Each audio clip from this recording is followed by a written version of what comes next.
Hey guys, let's go for a spin. Nice. Yeah, that's cool, huh? Okay.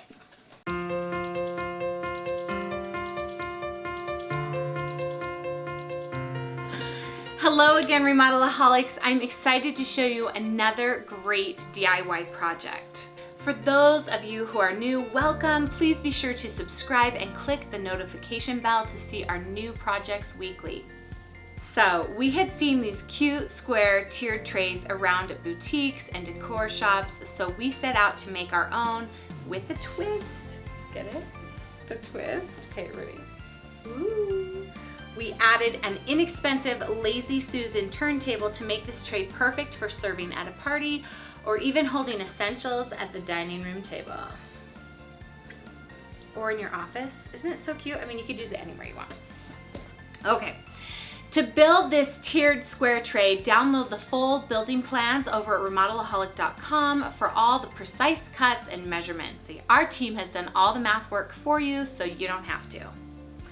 You'll need just one 4-foot 1x8 board, one wood baluster, one of these thin MDF bender boards, these. I used the same thin board to install board and batten in our last house, so they are really versatile and so affordable. Check the description for links to all the materials and tools that we recommend for this project. Now, make the cuts to the 1x8 boards following the cut list in the free printable building plan.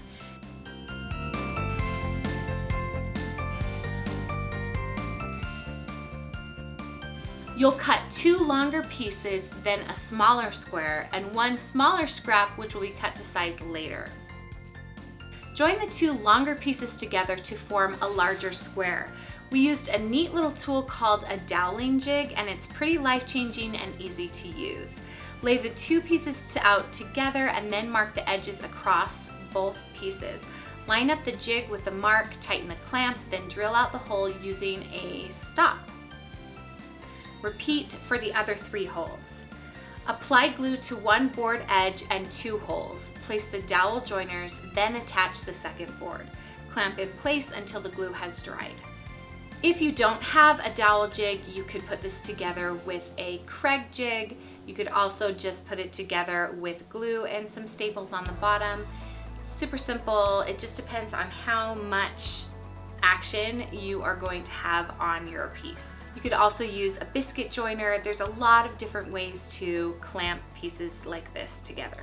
Now, set your table saw blade to 20 degrees and adjust the fence so the top side of the board will stay the original size, while the other gets trimmed for the angled edge. Trim all 4 edges of this piece. Adjust the fence again and trim the angle along all 4 edges of the smaller square cut earlier as well. Adjust the fence one more time to trim a square from the remaining scrap. Use a miter saw to cut the bender board into shorter sections to make the next step more manageable. With the saw blade set at 20 degrees, trim one edge of the bender board, set the fence at 1 7/8 inches, and rip the MDF bender board sections into strips. Reset the fence based on that cut, then trim the other edge so the strip has 2 parallel angled cuts along the long edges.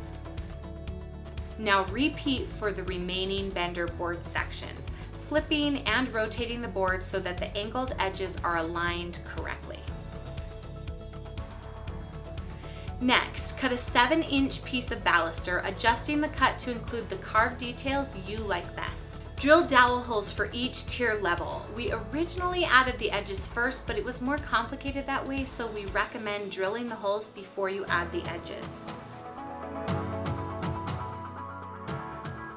Measure the center of each tier. The top tier will need a hole on the bottom, and the bottom tier will need a hole on the top. Drill the dowel holes in each mark, but don't drill all the way through the board. Mark the center of both ends of the baluster and drill the dowel holes.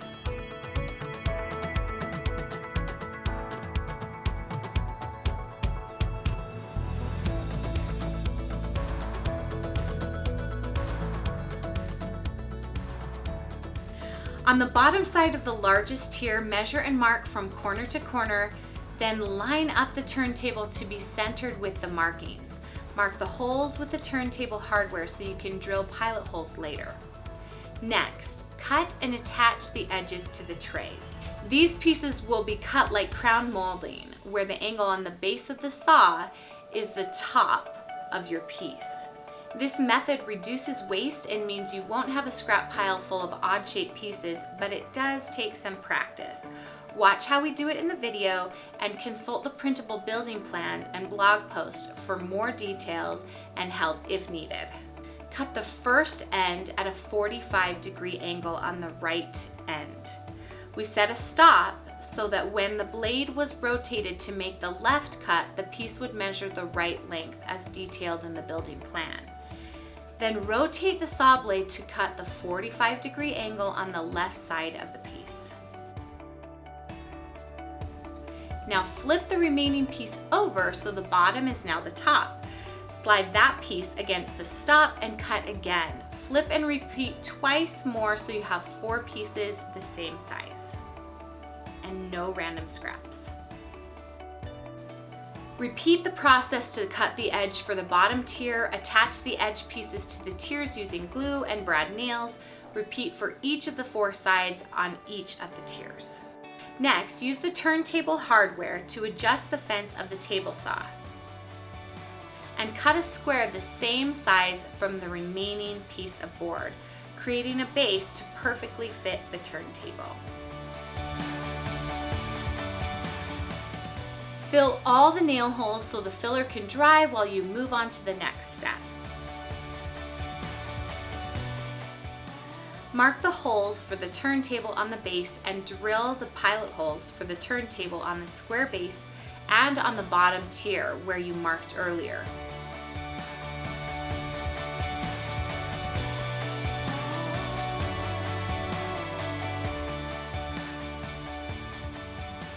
Sand all the pieces as needed.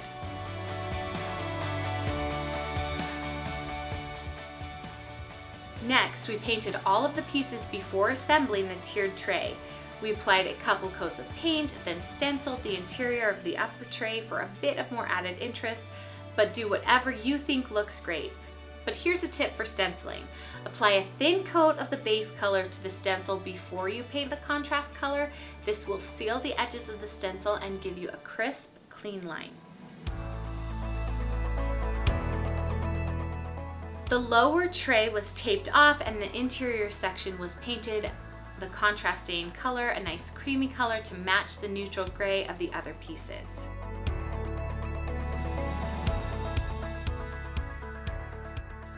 We hate waiting for paint to dry, so while the paint dries, use the dowel holes in the upper tray and the top of the baluster to attach them together. Use a square to check that everything is nice and straight.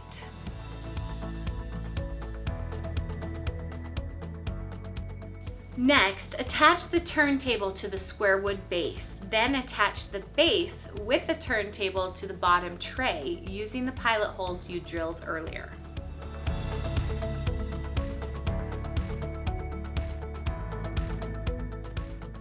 Attach the remaining wood square piece to the turntable base using brad nails. Use a square to make sure the base is centered. Since we didn't want to wait earlier, next we finished up the second coat of paint on the lower tiered tray.